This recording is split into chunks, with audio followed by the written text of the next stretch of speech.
Welcome to Panasonic Toyota Racing. The 2009 Formula One season is one of the most fascinating in recent years due to some major regulation changes. For those of you who are new to the sport, here are some key facts about our car, the TF109, and what's new this season. Compared with a normal passenger car, today's Formula One cars have only 1/3 of the weight, but about 6 times the power at around 700 horsepower, squeezed from a 2.4-liter engine. The dimensions of the cars are not all that much different from a road car. The width is compulsory at 1.8 meters, and our TF109 is a bit over 4.5 meters in length.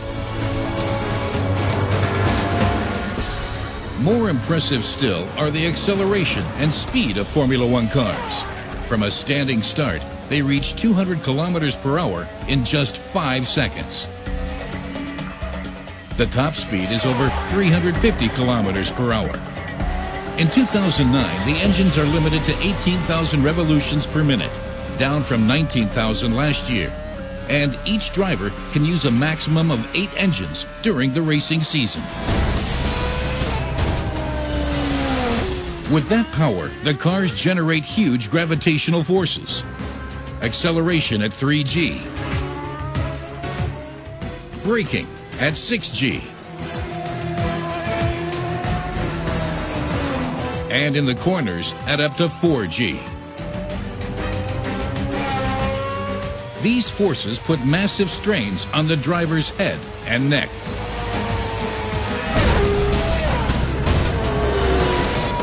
In addition to the new engine rules, plenty of other regulation changes have been introduced for this season.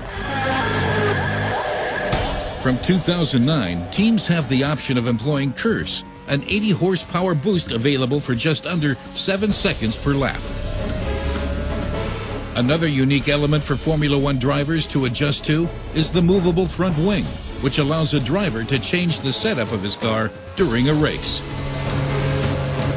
Also, in-season testing outside the race weekends is prohibited this year. But the biggest change is a huge modification to the aerodynamic regulations. And here, these are exclusively explained by Jarno Trulli. So, talking about the 2009 car, as you can see, we got slick tires. So from this year, we are going to use these slick tires. Obviously, 2 types of compounds every weekend. Apart this, probably the biggest change is the most obvious, the aerodynamic of the car. Starting from the front wing, which we have a quite big and wide front wing, which is made in order to try to give the opportunity to the cars following to get closer and eventually attack for an overtaking maneuver. And then, as you can see on this part of the car, and also the bodywork, it's really clean. We don't have any aerodynamic appendix. So the rest of the car is very similar, apart the rear wing. And as you can see, the rear wing is very small. This is made, again, in order to have less effect on the car which are following. And so, the people behind may be able to get closer to you and eventually overtake you if they are quicker. So follow us and cross your finger, because we are going to go out for the first win. See you soon.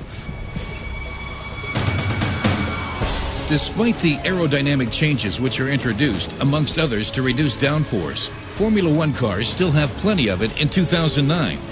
At 100 kilometers per hour, an F1 car weighs 600 kilograms. But at 300 kilometers per hour, the downforce is equivalent to 2.5 tons. So in theory, you could run a Formula One car upside down.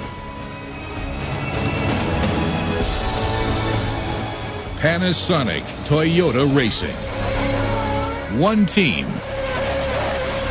one aim.